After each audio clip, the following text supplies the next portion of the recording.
परमेश्वर कई बार हमें सिद्ध कर रहा होता है और हमें लगता है कि क्यों नहीं हो रही चीजें, क्यों नहीं खुल रहा कुछ। प्रभु ने पहले दिन इब्राहिम से बात की, 24 साल बाद इसहाक आया। अगर आप चल रहे हो, आप चिंता मत करो, आपका टाइम आ रहा है।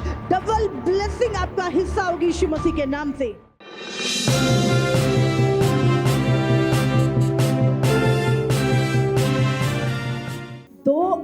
इतिहास 2020। वे सवेरे उठकर तकोआ के जंगल की ओर निकल गए और चलते समय यहोशापात ने खड़े होकर कहा, हे यहूदियों, हे यरूशलेम के निवासियों, मेरी सुनो, अपने परमेश्वर यहोवा पर विश्वास रखो। किसी मनुष्य पे नहीं, अपनी बुद्धि पर नहीं। अगर आप अपने परमेश्वर यहोवा पर विश्वास रखेंगे तब तुम स्थिर हो जाओगे, फिर आपको कोई हिला नहीं पाएगा। उसके नबियों की प्रतीति करो तब तुम कृतार्थ हो जाओगे। मतलब उनकी बात के ऊपर विश्वास करो, जो वो तुम्हें करने के लिए कह रहे हैं उस बात की प्रतीति करो, मन लगाओ, तब तुम कृतार्थ मतलब ब्लेस हो जाओगे। बुद्धिमान कौन है जानते हैं? जो बहुत पढ़ा लिखा है। आज लोग सोचते हैं कि बुद्धिमान शायद या बहुत महंगी गाड़ी में तो बंदा वो बुद्धिमान है। आप पढ़े लिखे मूर्खों को अपने आसपास हमेशा देख पाओगे। बुद्धिमान वो है जो परमेश्वर के वचन पे अपना मन लगाता है। जब आप परमेश्वर के वचन पे अपना मन लगाते हैं, आपके हृदय में प्रकाश होता है और जो आइडियाज परमेश्वर आपको देता है, आप सक्सेसफुल होते हैं और आप बुद्धिमान होते हैं। इसीलिए हमें लगता है हम अपने बच्चों को बहुत पढ़ाएं लिखाएं, वो इंटेलिजेंट हो जाएंगे, पर बुद्धिमान नहीं। आज हमारा ध्यान कहाँ है? हमारा समय कहाँ बीत रहा है?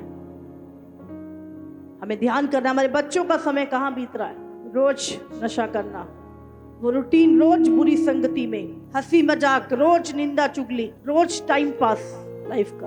अपनी रूटीन चेंज करो। सुबह तड़के प्रभु को आप दिखने चाहिए। इब्राहिम की ब्लेसिंग को देखते हैं, यूसुफ की ब्लेसिंग को देखते हैं, दाऊद को देखते हैं और हमें लगता है हमें भी वो चाहिए जो इनके पास था। आपने उनकी लाइफ को देखना है कि उन्होंने ऐसा क्या किया, परमेश्वर ने उनको ब्लेस किया। इब्राहिम ऐसा नहीं था कि वो पहले ही दिन सिद्ध हो गया। परमेश्वर जब उसको सिद्ध कर रहा था, वो सिद्ध हो रहा था। प्रभु कह रहा था कुछ छोड़ दे, तो वो छोड़ रहा था। आज एक व्यक्ति को परमेश्वर के साथ चलने की जरूरत है, परिस्थितियों के साथ नहीं। परिस्थितियां कैसी हैं वो नहीं। आप जानते हैं आपका पिता आपको सिद्ध देखना चाहता है। आपका पिता आपके अंदर अपने आप को देखना चाहता है। सिद्ध कब बनेंगे? जब आप परमेश्वर की उपस्थिति में चलना, परमेश्वर के वचन में चलना। जब आप परमेश्वर की उपस्थिति में चलते हो, वचन आपके भीतर होता है, परमेश्वर का प्रकाश आता है, फिर वो आपको बताता है कि आपको नेक्स्ट स्टेप क्या लेना है। बाइबल में लिखा है इब्राहिम को जब वो परमेश्वर की उपस्थिति में चल रहा था तो परमेश्वर का आत्मा का प्रकाश आया और उसे पता लगा, प्रभु ने कहा नीचे गड्ढा खोद, और जब वो उसने मिट्टी खोदी नीचे पानी निकला। उससे पहले कोई नहीं जानता था कि जमीन के अंदर पानी। जब आप प्रभु की उपस्थिति में चलते हैं, आप बुद्धिमान होते जाते हैं। फिर परमेश्वर आपको नए से नए आइडियाज देता है कि तूने ये करना है। भले आप कितने भी इंटेलिजेंट क्यों नहीं हो, कितनी भी डिग्रियां आपके पास क्यों नहीं है, कितना भी एक्सपीरियंस आपका क्यों नहीं है, उन चीजों से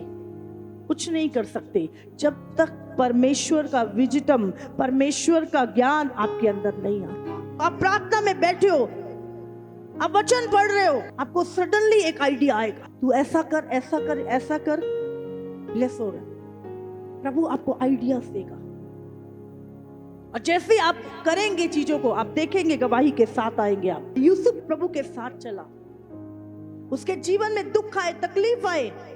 आज लोग जरा सा तकलीफ आएगी, प्रभु पे उंगली उठाएंगे, कुड़कुड़ाएंगे, कुछ भी बोले। यूसुफ एक घर में कई साल गुलामी की जिंदगी जी, जबकि वो परमेश्वर की संतान था। उसने जेल काटी बिना गलती किए, पाप ना करने के कारण वो जेल में था, लेकिन परमेश्वर के साथ चलता रहा, उसकी हजूरी में चलता रहा। एक ही रात में प्रभु ने उसकी जिंदगी को बदला। एक ही रात में।